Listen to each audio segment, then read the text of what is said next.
Hey everybody out there in the VC world, YouTube world, Mark here at Twanger's Turntable. Thanks for tuning in. Start off with just doing a check-in more than anything. A couple of recent pickups I want to share. Just at the mom and pop stores. None of the new vinyl right now for this video at least, but just some that I'd had on my list that wanted to pick up and found them for a decent price. So right off the top, Crazy from the Heat, David Lee Roth. Yeah, this was the EP from he actually recorded it in '84. He was still with Van Halen at the time, but his first solo recording, not his debut. Pardon me. I did cover that in a previous series I had done of debuts in my collection. But this is just the EP. It's got the covers on it. Easy Street, Just a Gigolo, California Girls, Coconut Grove. I think most of you are familiar with that one. I think I picked that up for about $4 Canadian, that is. And I don't know what the conversion is in the US. It's probably equal to about $2 US, I'm guessing, maybe 2.5. I don't know. Cheers, everybody. Realized I was a little bit dry here before I began, so hope you're all enjoying your day, your weekend, whatever the case may be. Next up, one that I've had right from the beginning on cassette or some format. Initially cassette. I still have the cassette, actually. But yeah, this one is from 1987, and The Cult, Electric. Such an amazing album. Love this one. Of course, this is the one that's got their cover of Steppenwolf. Sorry, you probably couldn't hear me there with my face covered. But yeah, Steppenwolf's Born to be Wild. This is the Cult Electric. And this one is, it's an original. It's an OG. I think that's the terminology I hear others using out there on the VC. Correct me if I'm wrong, but yeah, it's an original copy. And sounds amazing. This one, I would suggest, is in terms of the Discog community, VC community, very good plus, but very good, like plus. Like it's really good shape. And yeah, really wanted this one for a long time. This one I had to pay a little more for. I think it was almost $20 Canadian. Still though, if you look online trying to get this, the reissue, brand new, it's somewhere in the neighborhood $40 to $50 oftentimes. So I don't know. Yeah, I saw it, grabbed it. One that I'd wanted for a while. Love that album. I actually think I prefer the one prior to that. Maybe not prefer, but equally love. After that with Sonic Temple and those, I still like them, don't get me wrong, but that's probably my favorite era of the Cult. And this one, of course, their second album, it's so obvious when you hear this one. The influence from Zeppelin on there, for those who don't know, essentially Heart, the Wilson sisters were a Zeppelin cover band prior to, going out and being signed and getting their own deal. This is their second effort. Green Boat Annie was the first. This is Little Queen. But yeah, this is the one that's got the Barracuda, Love Alive, Kick It Out, Little Queen. It's just, yeah, it's all good from track one to the end on side B to Go and Cry. Really good album. Wanted this one for a while, and just an amazing. When all those male-fronted hard rock acts of the 70s were sort of mainstream. I mean, until disco really took over. They were right there, in my opinion, just as good as any of them. And I really love that album. So glad I got that one. Another one that was, I think, maybe $4, fairly inexpensive. Next one up here, recent pickup. This is a Canadian group. And I have their two prior releases to this. And I saw these, one of the first concerts I ever saw. And of course, I'm talking about the Headbins, Head Over Heels. Darby Mills, Brian Too Loud McLeod, one of my favorite rock guitarists, at least growing up. Hard to list favorites for me personally when it comes to favorite artists, favorite bands, whatnot. I find it difficult to. I could probably do like a top 100, top 50 maybe if I was really pressed, but there's so much that I enjoy. Anyway, yeah, and I didn't notice until after I got this home, and it's fairly insignificant to me, but it's evidently, you can see that. So I don't know if you can see that, but essentially what that says, for promotion only, on loan only, remains property of MCA Records Canada. Sale is unlawful. I give up. I'm sorry. I bought it.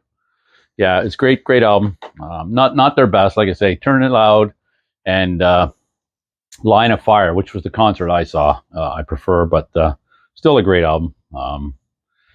The inner liner here shows some pictures of when they were touring at that time. There's one here from Hammersmith over in England. They were opening for Whitesnake. Special guests, Headpins, and Black and Blue, another band I like from the 80s, kind of a hair metal band. Not crazy about that term either. I don't even think that term was around in the 80s at that time. Hair metal. It was just hard rock or metal. Possibly glam metal might have been thrown around here and there, but not usually by the headbangers or the metalheads. That was usually the preps or somebody was calling them glam metal, or maybe they had other terms for it. I don't know. But anyway, that's off topic. Headpins, Head Over Heels. Picked that up. Another one that was only a couple of bucks, right? So another one I picked up. This one is from 89, 90. Her second album, Sinead O'Connor, and I Do Not Want What I Haven't Got. Obviously, probably best known for the huge tune on here, the cover of Prince's tune, Nothing Compares to You.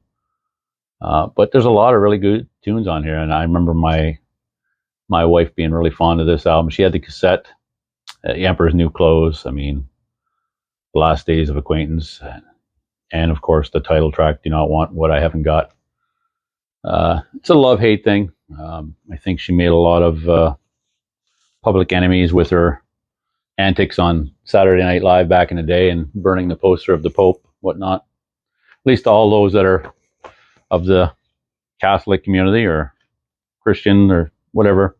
I guess it's Catholic, right? I should know that, but not something. It's not a political channel. It's a vinyl channel. So yeah, that one I think I got for a couple of bucks as well. Another one here. This is features Ozzy's touring drummer. Contrary to what a lot of people believe, he actually didn't appear on Ozzy's first albums. But yeah, this is the Pat Travers band, Crash and Burn, with Tommy Aldridge on drums. Probably best known for snorting whiskey, drinking cocaine. Yeah, pretty common album, I think, out there in the community. Paid a couple of bucks for that as well. Good rocker, though. Really like that one. Another band that was not so much into their entire catalog back in the day, but these guys from Denmark, they're a Dutch band, Golden Earring. And this one was from 84, I believe. Yeah, 1984. Probably best known for the When the Lady Smiles single they had off of this one. It's called News, but it's northeast, west, south. I like Golden Earring. Of course, most people know them for their Radar Love and Twilight Zone tunes, but yeah. They've been around forever. I mean, I think they started over in Denmark in the early 60s. I think I read 61 to 66, somewhere in there. And originally called Golden Earrings, plural, but Golden Earring is what they became known for and famous for. Good album. I like it. I like most of their stuff now. And this one I had to pick up when I saw it. It was always a hard act to follow. This is AC/DC, the Brian Johnson era. Came right after Back in Black, of course, you know, for those about to rock. I really like this album. I know it gets panned a lot for, you know, I don't know if it's due to the Mutt Lange effect, the production. I'm not sure. This is a Canadian pressing. It's got the embossed cover, the gatefold. I think I have most of the Bon Scott era, with the exception of Dirty Deeds now, which I really want.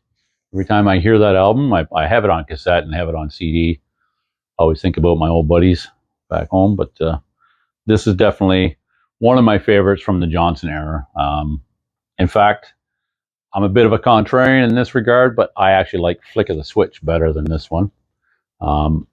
And arguably, I like Flick of the Switch better than Back in Black. And maybe that's just, it's a similar effect to Highway to Hell was always my favorite Bon Scott album for years and years and years. But over the last few years, that's become Power Rage. Power Rage is for sure my favorite now. The first with Cliff Williams on bass, that rhythm section with Williams and Rudd. Mark Evans, prior to that, was a great bass player. Went on to do great things with other bands. But that's when it really began for me. So, I don't know. These days, it's Power Rage and Flick of the Switch, probably my favorite AC/DC albums. Back in Black, front to back, is a great album. No disputing that. Maybe it's the effect of being just sick of it, overplayed. I've heard it so many times. And then when I put on Flick of the Switch or something, it's just so refreshing.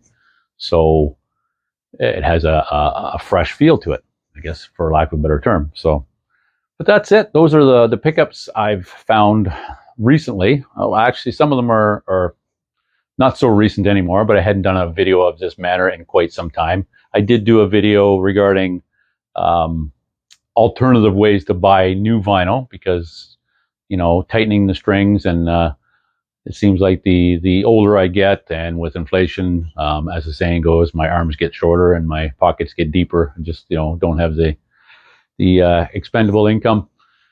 So I bought some new records that are, how do they label them?